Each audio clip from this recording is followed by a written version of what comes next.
Everyone has fears and feels fear.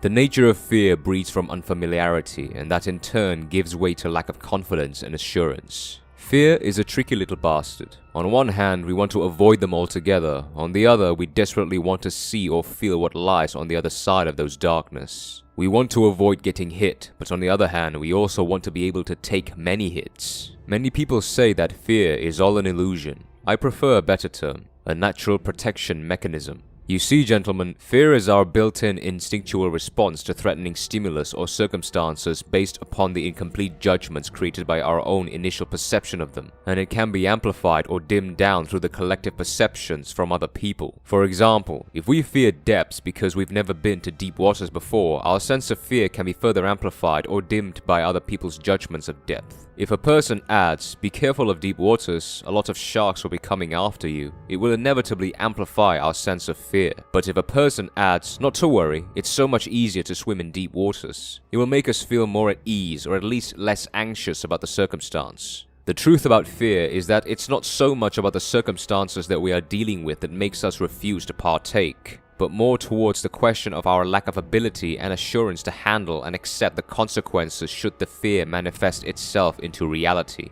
Physical pain, emotional pain, damage to self-esteem, demoralization, missed opportunities, ruined reputation, self-deprecation, and other negative effects. So it's not so much about how deep the water is that gets us pissing our pants, but more towards our incapability to handle the circumstance if we become helpless in deep waters, or if sharks actually do come for us and bite our legs, that prevent us from going into deep waters. It is not so much about talking to women that scare us men, but it is more towards getting bombarded by the personal effect of shame and failure if we do get rejected, criticized, or even humiliated by them, that prevents us from making the first move. So how can we get rid of this uneasy feeling when we're trying to break our chains and start taking on new endeavors? Well, I believe you gentlemen knew or at least have anticipated this one coming. There is no magic pill or shortcuts towards overcoming fear, gentlemen. The only way you could get yourself around it is to eventually familiarize yourself with the circumstance you are dealing with.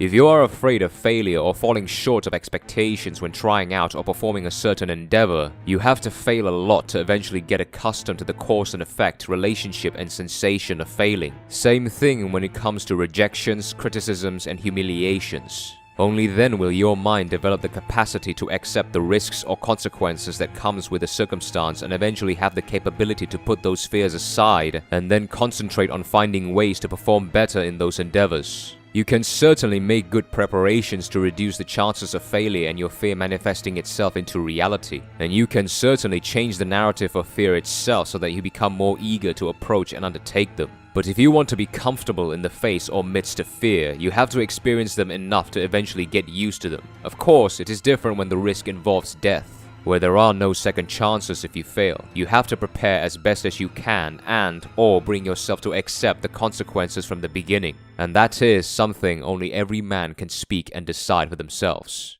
Now, in terms of familiarizing yourself with fear, it's not always about jumping straight into the fire or taking a huge leap of faith. Be smart and methodical about it. Introduce ladders of progression or a system of development in order to baby step your way to more demanding and risky assignments. It's not always a wise decision to go big and take massive risks, as the magnitude of the consequences are more likely to be too overwhelming for us to handle and accept. Like, don't pluck yourself from a kid's pool and then drop yourself straight into the Mariana Trench. Don't go from casual highway street racing to racing in Formula 1. Don't put a level 1 character straight into a level 100 map, obviously. For example, and this is a method that I personally use, if you have social anxiety and you're trying to familiarize yourself in talking with the opposite sex, you certainly can go directly to a public place and strike an interaction. But if you have severe social anxiety or great fear in approaching and talking to a woman and you never got out of your room to actually interact with one, it might not be the best method to get used to and overcome that crippling anxiety.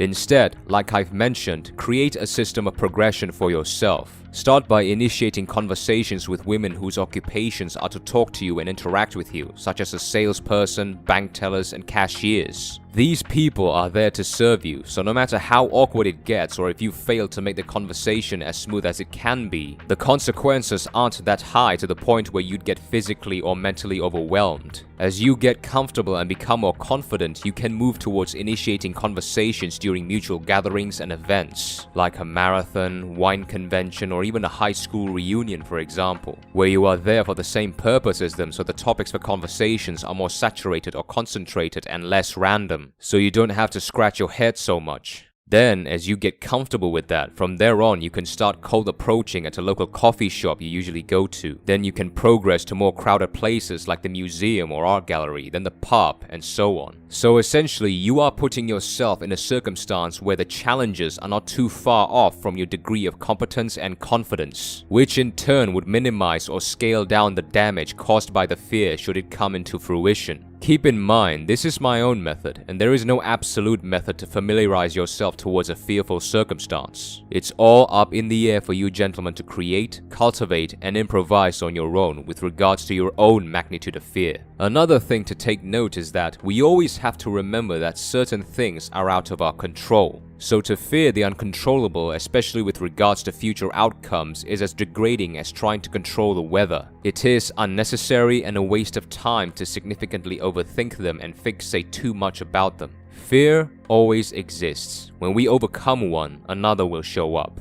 Our attitude towards fear will always default to avoiding it completely because of our survival instincts. Slowly and gradually changing our approach towards fear is the answer to eventually having the courage to face them, because there is no courage without fear. Just remember, gentlemen, the consequences of facing fear may be painful at first, but they always lead to growth, because growth always comes from discomfort, remember? However, the consequences of avoiding fear, on the other hand, often leads to regrets and disappointment for prematurely underestimating our own potential. Thank you for watching.